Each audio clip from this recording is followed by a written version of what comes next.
Good morning. तो good morning everybody. आज हम लोग देखेंगे मेंसुरेशन यानी कि क्षेत्रमिति। तो इसमें हम लोग देखेंगे टू डायमेंशनल स्ट्रक्चर, और ये सेशन सिर्फ फार्मूला के लिए होने वाला है क्योंकि इसमें बहुत सारे स्ट्रक्चर हैं, बहुत सारे टू डायमेंशनल है, थ्री डायमेंशनल हैं। तो उन सभी का हम लोग फार्मूला देखेंगे और इससे रिलेटेड जो भी सवाल होंगे वो हम लोग नेक्स्ट क्लास में देखेंगे।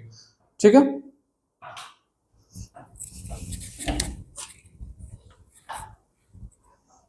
चलो, तो हम लोग सबसे पहले टू डायमेंशनल स्ट्रक्चर देखते हैं यानी कि द्विमिमीय आकृतियां। ठीक है। अब इसके क्या क्या होते हैं, क्षेत्रफल उसका कैसे निकालेंगे, परिमिति कैसे निकालेंगे, इन सभी चीजों के बारे में हम लोग जानते हैं। सबसे पहले हम लोग आयत का देखते हैं, रेक्टेंगल। ठीक है, नंबर फर्स्ट आयत। इसको हम लोग क्या बोलते हैं, रेक्टेंगल बोलते हैं। ठीक है।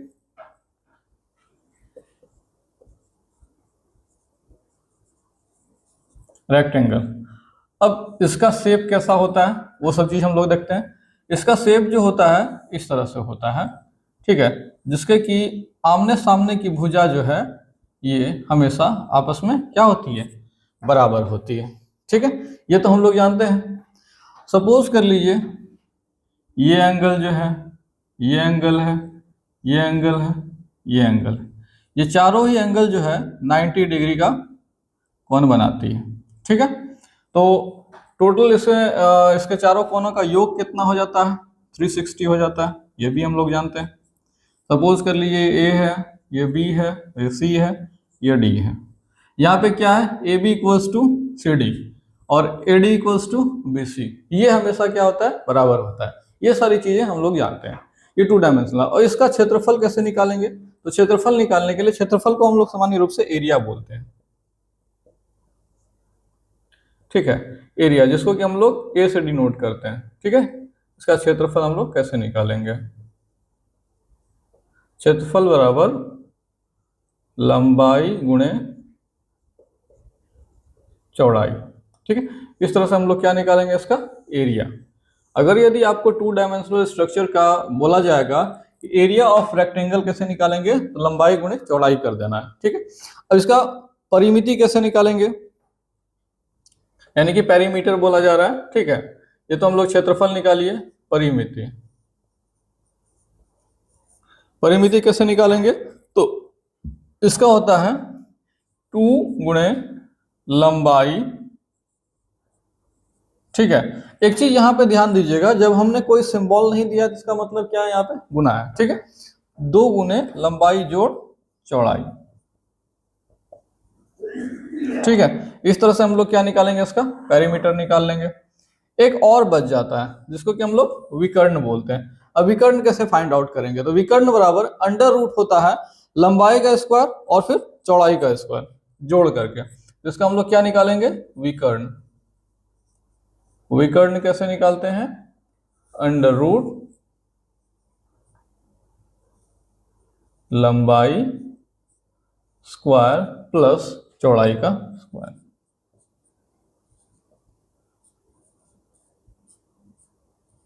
इसको हम L इंटू बी भी कह सकते हैं। ठीक है, लंबाई को हम लोग किससे डिनोट करते हैं, तो हम लोग यहाँ पे लिख लेते हैं L इंटू बी कर देते हैं। क्या कर देते हैं, L इंटू बी कर देते हैं। ये भी हो सकता है, यहाँ पे भी L into B, L plus B कर देते हैं। यहाँ पे भी क्या है, L का स्क्वायर प्लस बी का स्क्वायर। ठीक है, तो इस तरह से हम एल बी करके भी कर सकते हैं। तो ये हो गया हमारा क्या, रेक्टेंगल का। ये टू डायमेंशनल शेप रेक्टेंगल है, उसका हम लोग क्या लिख लिए, एरिया लिख लिए, पेरीमीटर लिख लिए, और ये जो विकर्ण था ये लिख लिए। ठीक है, इसी तरह से हम लोग टू डायमेंशनल स्ट्रक्चर का जब भी निकालते हैं तो सारे फॉर्मूला, सपोज कीजिए कि आपको एक सवाल दिया गया है, इसका पूछ देगा कि परिमाप क्या है, ठीक है, परिमिति क्या है, क्षेत्रफल क्या है, तो इस तरह से हम लोग बना सकते हैं। ये सारे फॉर्मूला जो है बहुत ही इंपॉर्टेंट है, इसलिए आप लोग इसको ध्यान से देखिएगा। सेकंड हम लोगों का क्या है, तो स्क्वायर है यानी कि वर्ग है। सेकंड क्या है, वर्ग। इसको क्या बोलते हैं, स्क्वायर। इसका आइडेंटिफिकेशन क्या है कि इसकी चारों ही भुजाएं क्या होती है, आपस में बराबर होती है। इसकी चारों भुजा क्या होती है, आपस में बराबर होती है। तो इसका हम लोग क्या कर सकते हैं कि भुजा स्क्वायर भी हम लोग कर सकते हैं इसको निकालने के लिए। तो सबसे पहले इसका डायग्राम हम लोग बना लेते हैं। इसका डायग्राम क्या होगा, चारों भुजा आपस में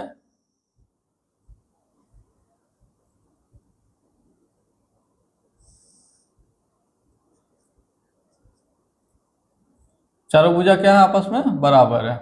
इसके भी 90 डिग्री के कोण बनते हैं, ठीक है, ये चीज हम लोग जान रहे हैं। अब इनके चारों कोणों का योग भी 360 होता है।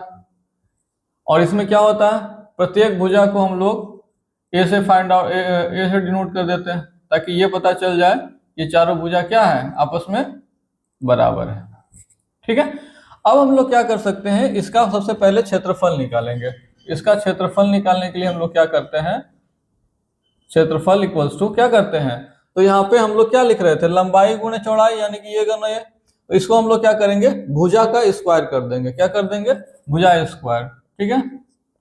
भुजा हम लोग यहाँ पे क्या लिखे हैं, ए, तो इसको हम लोग ए स्क्वायर भी ऐसे कर सकते हैं, ठीक है। दूसरा इसका क्या है, जैसे परिमिति इसका निकाले थे, इसका भी परिमिति निकालेंगे। क्या है परिमिति, परिमिति इक्वल्स टू क्या हो जाएगा, 4 गुणे भुजा, ठीक है। इस तरह से हम लोग क्या निकाल लेंगे, परिमिति निकाल लेंगे। ये सारे जो है फॉर्मूला बहुत ही इंपॉर्टेंट है 2 डायमेंशनल के लिए। अब हम लोग इसका विकर्ण निकालेंगे। तो विकर्ण क्या होता है, विकर्ण इक्वल्स टू अंडर रूट क्या होगा, 2 इंटू भुजा,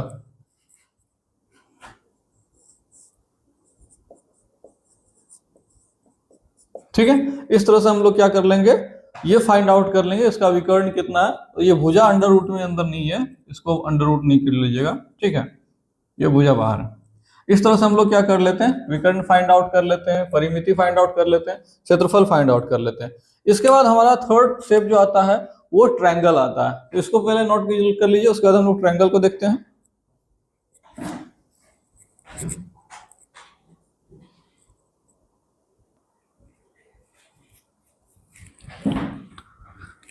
तो थर्ड नंबर हम लोग देखते हैं ट्रायंगल, यानी कि त्रिभुज, ठीक है। अब त्रिभुज में अलग अलग तरह के शेप होते हैं। कोई त्रिभुज विषमबाहु होता है, कोई समबाहु होता है, कोई समकोण त्रिभुज होता है, कोई न्यून कोण त्रिभुज होता है, कोई अधिक कोण त्रिभुज होता है। तो उन सभी चीजों के बारे में हम लोग अलग अलग देखेंगे। तो सबसे पहले विषमबाहु त्रिभुज। विषमबाहु त्रिभुज जिनको नहीं पता है उनके बारे में, यदि त्रिभुज का तीनों भुजा आपस में क्या हो, बराबर ना हो, तो उसको हम लोग क्या बोलेंगे, विषमबाहु त्रिभुज बोलेंगे। जैसे कि ए का मान अलग है, बी का मान अलग है, सी का मान अलग है। लिख सकते हैं यदि ए बी सी विषमबाहु त्रिभुज के बारे में, एक त्रिभुज हम लोग यहाँ पे बना लेते हैं सबसे पहले। ये दोनों एक के बराबर लग रहा है जी, चलिए इसको थोड़ा सा बड़ा छोटा कर लेते हैं,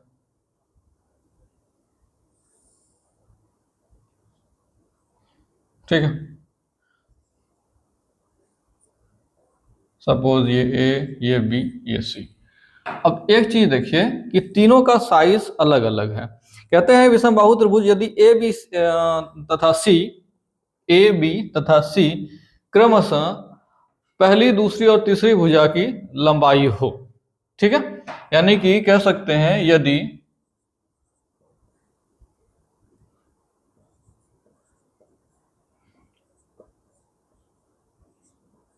त्रिभुज की तीनों भुजाओं की लंबाई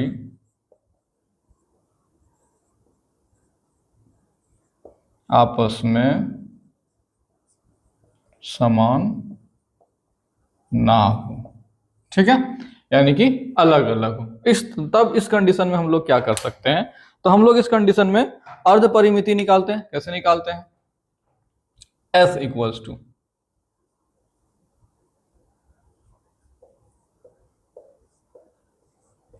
इसका सूत्र होता है A plus B plus C by 2। इस तरह से हम लोग क्या निकाल लेते हैं, अर्ध परिमिति निकाल लेते हैं, किसका, विषमबाहु त्रिभुज का। और क्षेत्रफल कैसे निकालते हैं,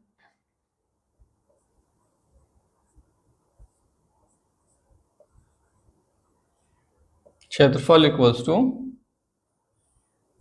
अंडर रूट क्या लिखते हैं, S into S minus A S minus B and S minus C. तो लिखते हैं S into S minus A into S minus B into S minus C. इस तरह से हम लोग क्या कर लेते हैं, इसका क्षेत्रफल कैलकुलेट कर लेते हैं। ठीक है, ये तो हो गया। अब हम लोग लिखते हैं यदि त्रिभुज समकोण हो तब कैसे क्षेत्रफल निकालते हैं, वो भी एक बात है। तो समकोण त्रिभुज, सेकंड नंबर में क्या लिखते हैं, समकोण त्रिभुज।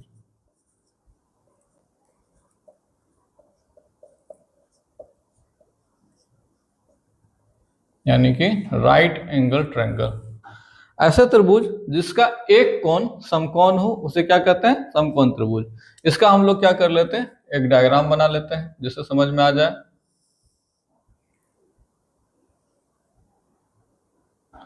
ये क्या है, समकोण बना रहा है।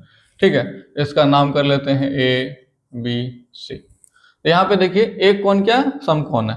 तब इस कंडीशन में हम लोग क्षेत्रफल कैसे निकालते हैं वो देख लेते हैं।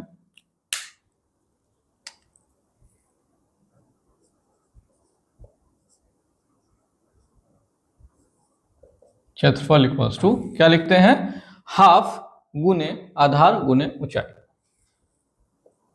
हाफ गुने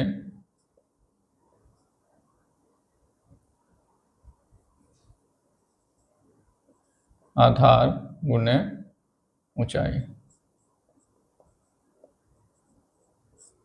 इस तरह से हम लोग क्या कैलकुलेट कर लेते हैं, समकोण त्रिभुज का क्षेत्रफल। उसके बाद समबाहु त्रिभुज, यानी कि त्रिभुज के ऐसे त्रिभुज जिनका की भुजा आपस में समान हो।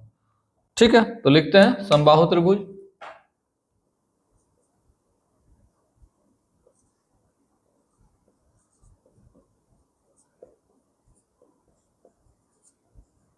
देखिए त्रिभुज टोटल 6 प्रकार के होते हैं। ठीक है, अगर यदि आप लोगों को इनके टाइप्स जानने हैं तो आप लोग कमेंट करेंगे तो हम इसके सारे टाइप विथ डेफिनेशन अपलोड कर देंगे। ठीक है, कि कोण के आधार पर त्रिभुज 3 प्रकार के होते हैं और इनके साइज के हिसाब से भी त्रिभुज 3 प्रकार के होते हैं। जैसे कि एक समबाहु त्रिभुज, एक समद्विबाहु त्रिभुज, एक विषमबाहु त्रिभुज, ये 3 प्रकार के हो गए।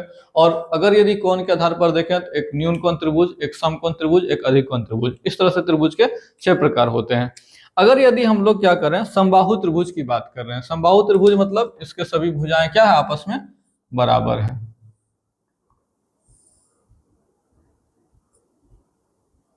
इस कंडीशन में क्या कर सकते हैं, ठीक है। अब इस कंडीशन में क्या करना होता है, तो क्षेत्रफल निकालने के लिए √3/4 इंटू क्या कर देते हैं, भुजा का स्क्वायर कर देते हैं। ठीक है, अंडर रूट इसका क्षेत्रफल कैसे निकालेंगे हम लोग,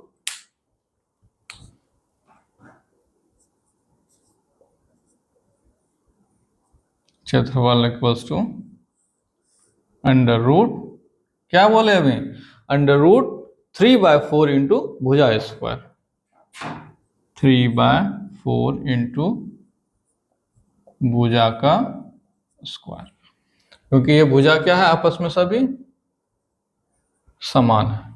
तब इस कंडीशन में हम लोग क्या करते हैं, अब दूसरा लिखते हैं कि भुजा वाली जो समबाहु त्रिभुज होती है, जैसे कि ए हम लोग भुजा लिखे हैं। ठीक है, ए भुजा वाली समबाहु त्रिभुज के लिए हम लोग क्या लिख सकते हैं, a/2 लिख सकते हैं और अंडर रूट ब्रैकेट में हम लोग कर सकते हैं 3 कर सकते हैं। इस तरह से हम लोग क्या कर सकते हैं, तो समबाहु त्रिभुज का क्षेत्रफल निकाल सकते हैं। ठीक है, नेक्स्ट है हम लोगों का सर्कल। तो फिलहाल इसको अगर यदि नोट डाउन करना चाहें तो नोट डाउन करिए, उसके बाद हम लोग फिर सर्कल को देखेंगे। ठीक है, आई होप आप लोगों ने सबने नोट कर लिया होगा। देखिए यहाँ पे कुछ और भी सवाल त्रिभुज से रिलेटेड जो है फॉर्मूला है। जैसे कि इस त्रिभुज के अगर यदि अंदर में एक वृत्त बना है तब उस वृत्त का त्रिज्या क्या होगा। ठीक है, तो हम लोग उसके लिए लिख लेते हैं ए भुजा वाली त्रिभुज के अंतःवृत्त की त्रिज्या क्या होती है। ठीक है, ए भुजा वाली समबाहु त्रिभुज के हम लोग लिखते हैं, क्योंकि यहाँ भुजा क्या, समबाहु मतलब सब सब भुजा एक समान है। ए भुजा वाली समबाहु त्रिभुज के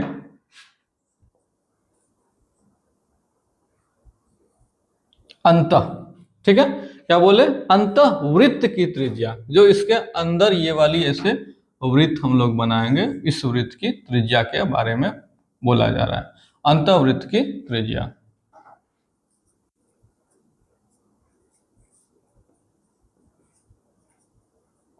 ये हम लोग कैसे निकालते हैं, इसका सूत्र होता है a बाय, लिखते हैं a बाय, ठीक है, 2√3, ठीक है। इस तरह से हम लोग क्या कर लेते हैं, इसका त्रिज्या फाइंड आउट कर लेते हैं, यानी कि त्रिज्या बराबर,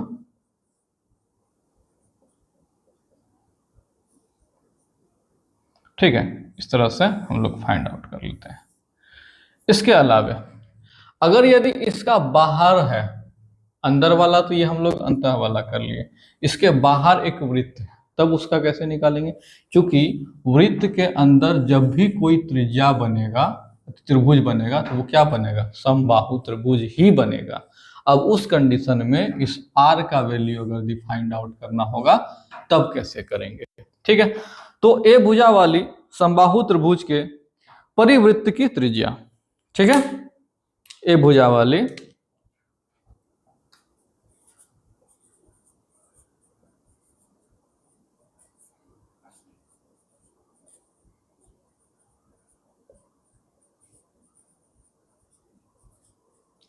परिवृत्त, यहां पे क्या था, अंतःवृत्त, अब हम लोग करते हैं परिवृत्त की त्रिज्या, ठीक है। परिवृत्त की त्रिज्या क्या होती है,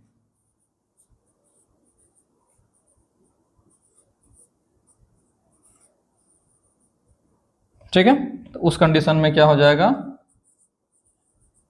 त्रिज्या बराबर, इनको पता है तो कमेंट कीजिए। चलिए, त्रिज्या बराबर होता है a बाय √3, क्या हो जाता है, a बाय √3। इस तरह से हम लोग क्या कर लेते हैं, त्रिभुज के सभी जो है मेंसुरेशन के लगभग हम लोग इस तरह से क्या कर लेते हैं, फॉर्मूला को फाइंड आउट कर लेते हैं। एक चीज ध्यान दीजिएगा, ये सिर्फ फॉर्मूला बेस्ड है, ठीक है। इस टॉपिक में इस वीडियो में हम लोग सिर्फ फॉर्मूला की बात कर रहे हैं।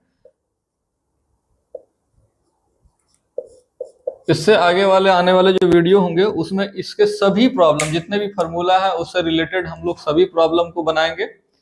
इसमें इसलिए नहीं था क्योंकि ये थोड़ी सी लंबी हो जाएगी, लेंथ थोड़ी ज्यादा हो जाएगी, इसलिए हम लोग क्या करेंगे, इसके नेक्स्ट सेशन में हम लोग इसके सारे प्रॉब्लम को देखेंगे। फिलहाल फॉर्मूला को आप लोग नोट डाउन कर लीजिए।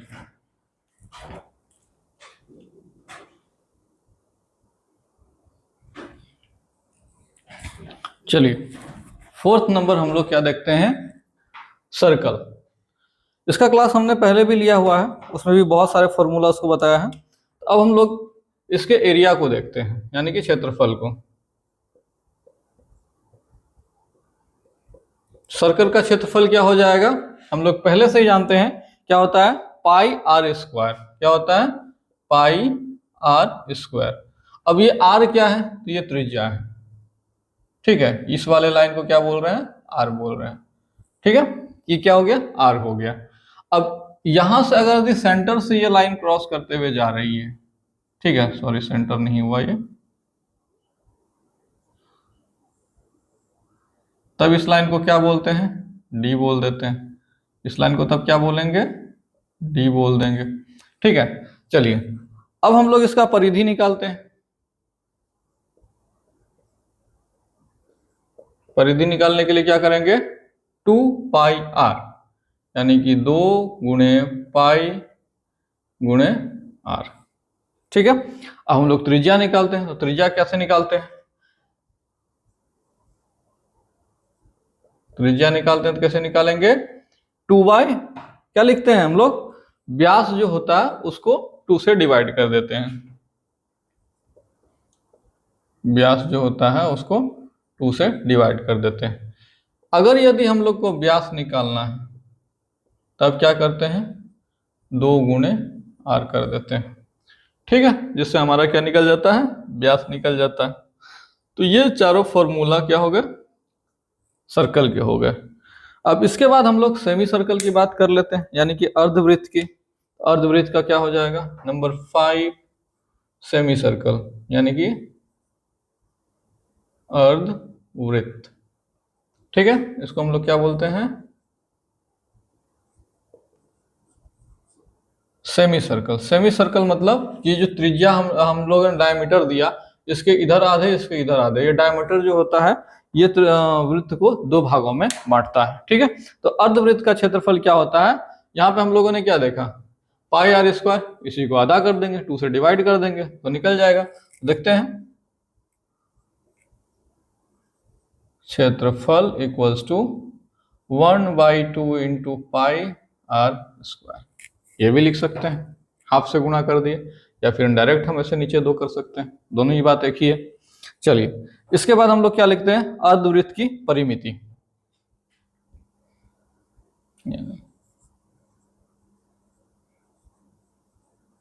अर्धवृत्त की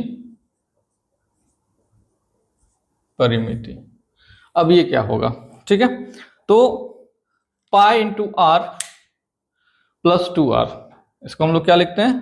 पाई इंटू आर प्लस 2r।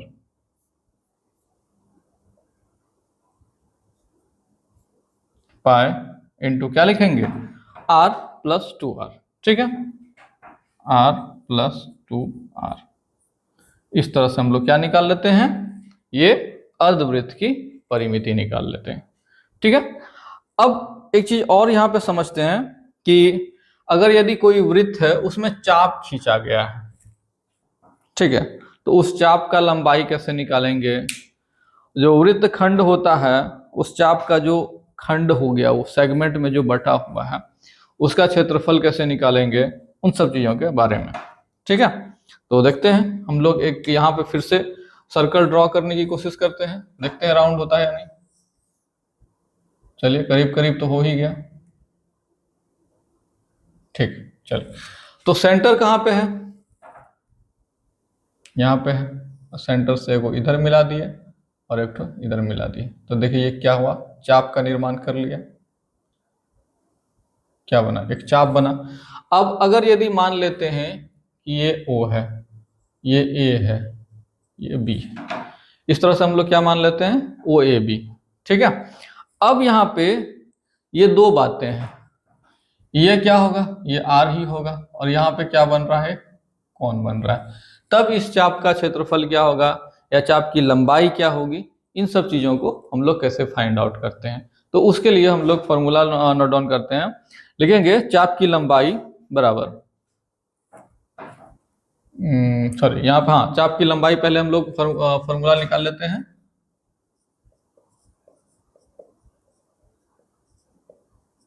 चाप की लंबाई बराबर क्या हो जाएगा? तो 2 pi r into theta by 360। ठीक है, क्या लिखेंगे? 2 pi r into theta by 360। 2 pi r into theta by 360। तब ये क्या निकल जाएगा? हमारा चाप की लंबाई निकल जाएगा।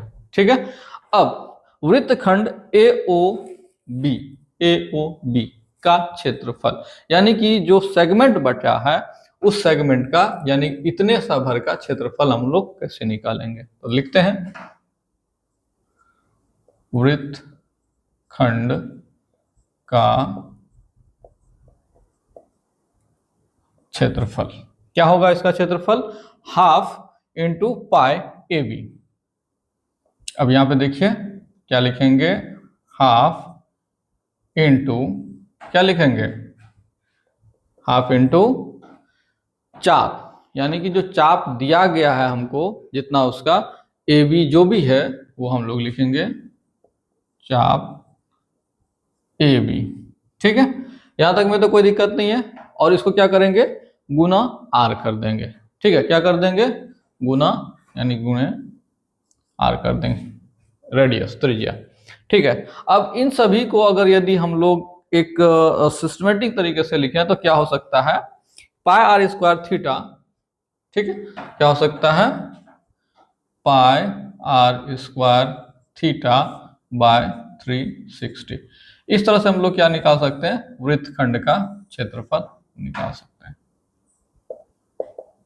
ठीक है, तो ये सभी चीजें जो है फॉर्मूलाज हैं। इस तरह से हम लोग फॉर्मूला को कैलकुलेट कर लेते हैं। वृत्तखंड का क्षेत्रफल निकालने के लिए हम लोग क्या करेंगे, इस तरह से इसको बना सकते हैं, या फिर ये चीज डायरेक्ट लिख सकते हैं।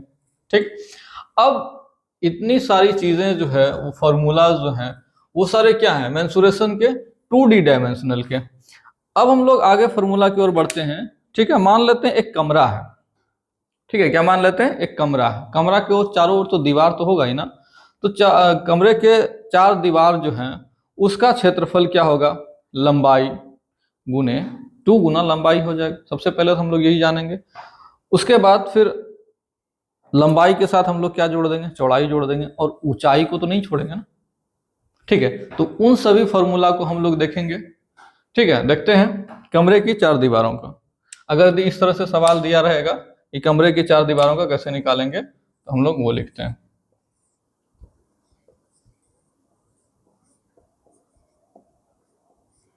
कमरे की 4 दीवारों का,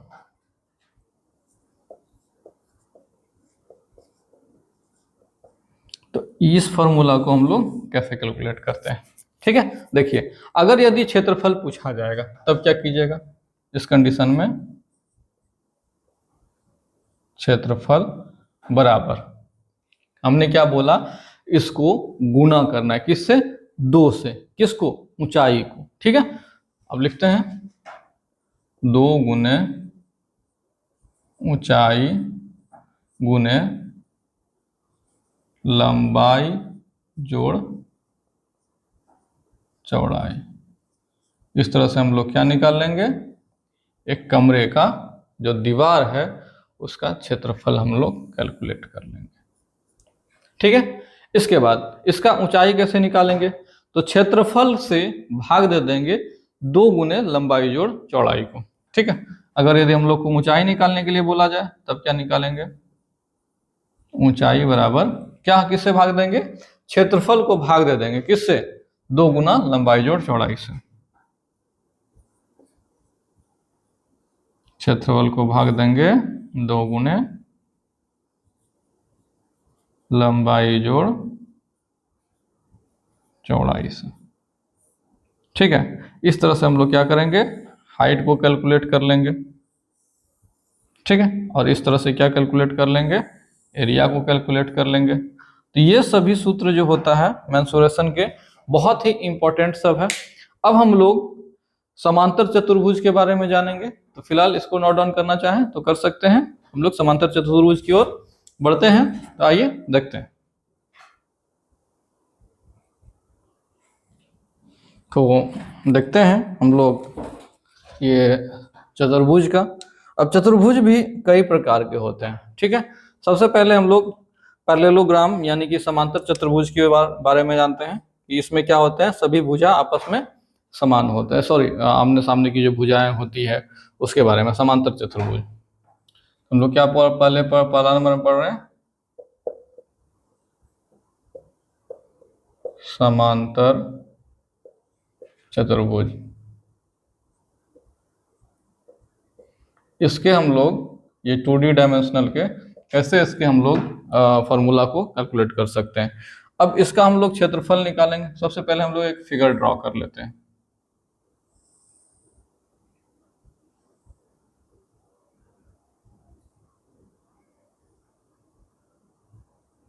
ठीक है, अब इस तरह से हमने क्या किया, एक फिगर ड्रॉ कर लिया। अब ये यहाँ से यहाँ तक क्या हो गया, हम लोग इसको विकर्ण बोलते हैं। ये यहाँ से यहाँ क्या हो गया, इसको भी हम लोग क्या बोलते हैं, विकर्ण बोलते हैं। यहाँ पे एक चीज गौर कीजिएगा, इस तरह से हम डॉट लाइन से अगर मिला रहे हैं तो यहाँ पे क्या बन रहा है, एक 90 डिग्री का एंगल बन रहा है। ठीक है, अब इस तरह के जो चतुर्भुज होते हैं उसके क्षेत्रफल हम लोग कैसे निकालेंगे, तो देखते हैं।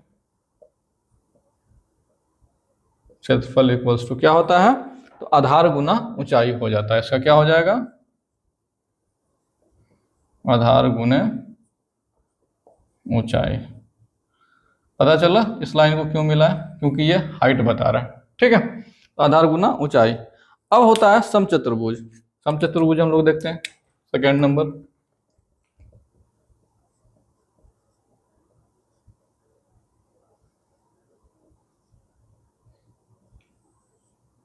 सब चतुर्भुज क्या होता है, ठीक है। क्षेत्रफल इसका कैसे निकालेंगे, हाफ इंटू विकर्णों का गुणनफल। इस तरह के चतुर्भुज में हम लोग क्या करते हैं, हाफ इंटू विकर्णों का गुणनफल कर देते हैं। जिसके विकर्ण दिए होंगे उसमें क्या करेंगे, उसको आपस में हम लोग मल्टीप्लाई कर देते हैं, ठीक है। तो विकर्ण तो हम लोग जानते हैं कौन से लाइन को कहा जाता है, यहाँ से यहाँ जो है, और फिर यहाँ से यहाँ जो है, इसको क्या बोल रहे हैं, विकर्ण बोल रहे हैं। तो इसका क्षेत्रफल कैसे निकालेंगे, हाफ इंटू विकर्णों का गुणनफल। इसका हम लोग लिखते हैं क्षेत्रफल इक्वल्स टू हाफ इंटू विकर्णों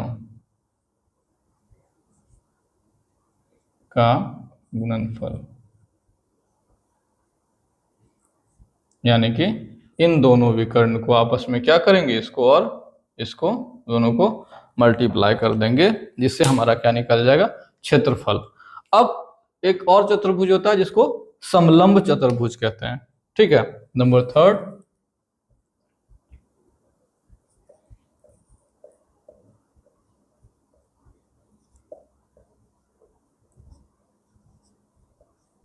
ठीक है, समलंब चतुर्भुज। अब ये क्या होता है, ठीक है, इसका क्षेत्रफल हम लोग कैसे निकालेंगे।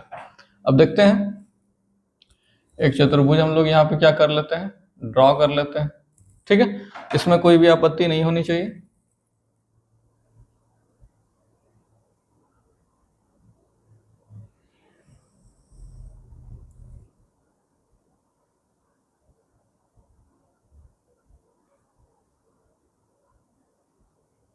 तो क्या बोलेंगे हम लोग, समलंब चतुर्भुज बोलेंगे। अब इसका क्षेत्रफल हम लोग कैसे निकाल सकते हैं, उन सब चीजों के बारे में देखते हैं। तो क्षेत्रफल इक्वल्स टू हाफ इंटू समांतर भुजाओं का योग।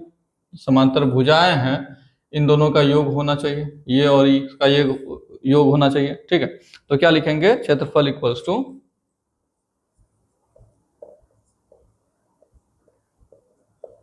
हाफ गुने क्या लिखेंगे, समांतर भुजाओं का योग। नीचे थोड़ा सा लिख लेते हैं,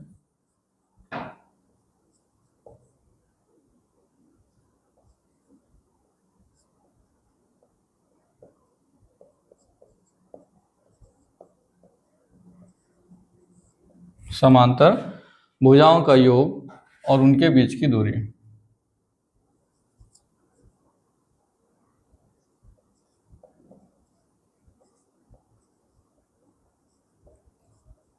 ठीक है, ये चीज तो हम लोग जान लिए। अब उसमें गुना क्या कर देंगे, उनके बीच की कितनी डिस्टेंस है उस चीज को, ठीक है, गुने उनके बीच की दूरी। इस तरह से हमारा क्या निकल जाएगा, तो समलंब चतुर्भुज का क्षेत्रफल निकल जाएगा। एक और चतुर्भुज होता है जिसको कि हम लोग क्या बोलते हैं, विषम बाहु त्रिभुज, ठीक है। तो विषम बाहु त्रिभुज ऐसे त्रिभुज हैं जिसके कि कोई भी भुजा आपस में क्या होते हैं, समान नहीं होते हैं, ठीक है। तो उसको हम लोग कैसे कैलकुलेट कर सकते हैं, उसके सिर्फ हम लोग एरिया को देखेंगे, ठीक है। क्या लिखेंगे, विषम बाहु त्रिभुज।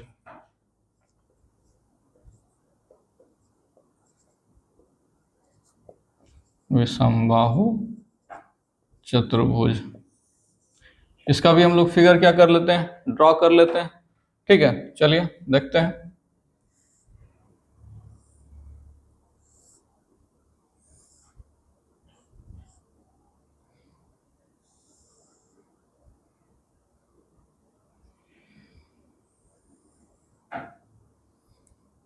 अब एक चीज यहाँ पे गौर कीजिएगा कि एक लंब अगर यहाँ पे खींच रहे हैं, ठीक है, तो ये 90 डिग्री का एंगल बना रहा है। एक यहाँ पे खींच रहे हैं तो ये भी 90 डिग्री का एंगल बना रहा है। इस तरह से हम लोग क्या करते हैं, अब इसका नॉमेनक्लेचर अगर दी करते हैं तो ABCD कर लेते हैं, वही ABCD, इसको P और Q कुछ भी मान लेते हैं, मान लेते हैं यहाँ पे P है, P और ये Q है। इस तरह से हम लोग, अब यहाँ पे इसका अगर दी क्षेत्रफल निकालना होगा तब क्या करते हैं, ठीक है, इस चीजों को देखते हैं। तो अब यहाँ पे क्या है, इन दोनों का जो हाइट दिया गया है उसका हम लोग क्या करेंगे, जोड़ देंगे, ठीक है, और गुना कर देंगे किससे, तो इसके बीच का जो भुजा है उससे। ठीक है, इस बात में तो कोई दिक्कत नहीं है। तो चलिए हम लोग इसका क्षेत्रफल लिखते हैं।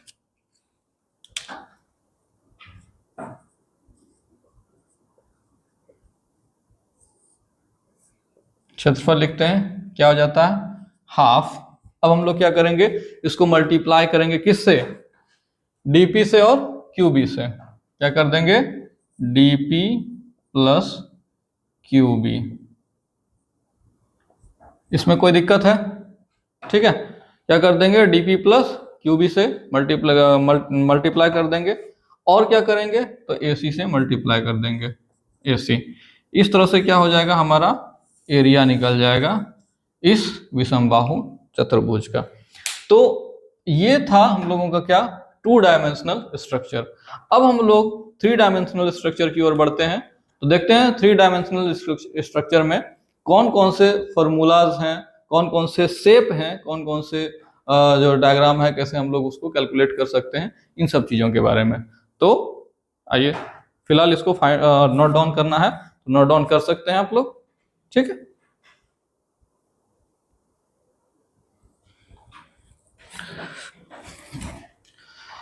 देखिए हम लोग 3 डायमेंशनल स्ट्रक्चर नेक्स्ट क्लिप में देखेंगे, क्योंकि लेंथ बहुत काफ़ी हो गया है, इसलिए हम लोग इसको नेक्स्ट क्लिप में देख लेंगे। फिलहाल के लिए thank you for watching this video.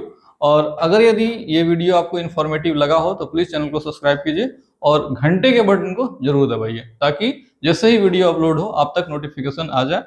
Thank you for watching this video. चलिए, आई होप